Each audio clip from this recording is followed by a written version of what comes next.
It was a crisp, sunny morning in Manhattan.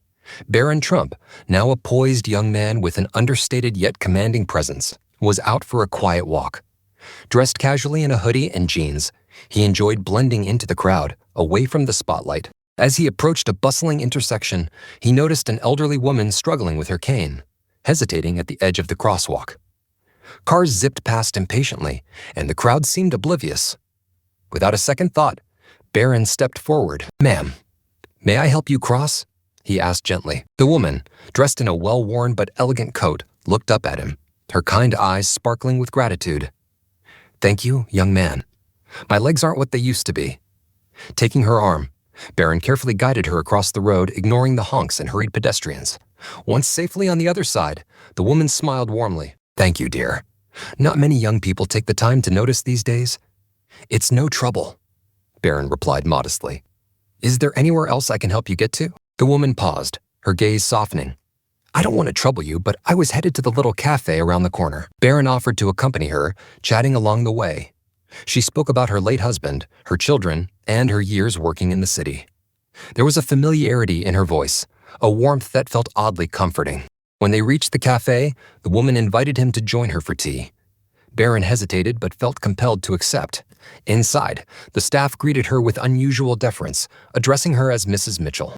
Something about her name stirred a vague memory in Barron, but he couldn't quite place it. As they sipped tea, the woman leaned forward. "Young man, you remind me so much of someone I met years ago." "He was tall and kind, just like you." Barron smiled politely. "Who was that?" The woman chuckled. "It was your grandfather, Donald Trump. He helped fund the shelter where I worked as a young volunteer. His generosity kept us going for years." Barron froze, his teacup midair. "You knew my grandfather?" "Oh yes," she said, her eyes twinkling. "He wasn't the man the media painted him to be, at least not in those days. He had a heart for people down on their luck, and now I see that same kindness in you." Barron was speechless. He had heard many stories about his grandfather, but this personal anecdote touched him deeply. Mrs. Mitchell reached into her purse and pulled out an old photograph. It was a grainy black and white image of Donald Trump, standing next to a much younger version of her, holding a donation check for the shelter. "I've kept this all these years," she said. "It reminds me that even the most powerful people can have the kindest hearts." Barron felt a lump in his throat. He reached across the table and held her hand. "Thank you for sharing this with me.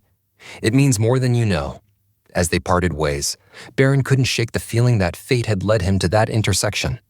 That day, he resolved to continue his family's legacy of quietly helping those in need, just as his grandfather once did. Unbeknownst to Barron, a passerby had recorded him helping the elderly woman cross the street.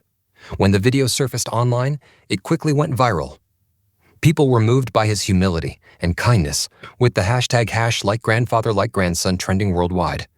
But for Barron, it wasn't about the attention. It was about carrying forward a legacy of compassion, one act of kindness at a time.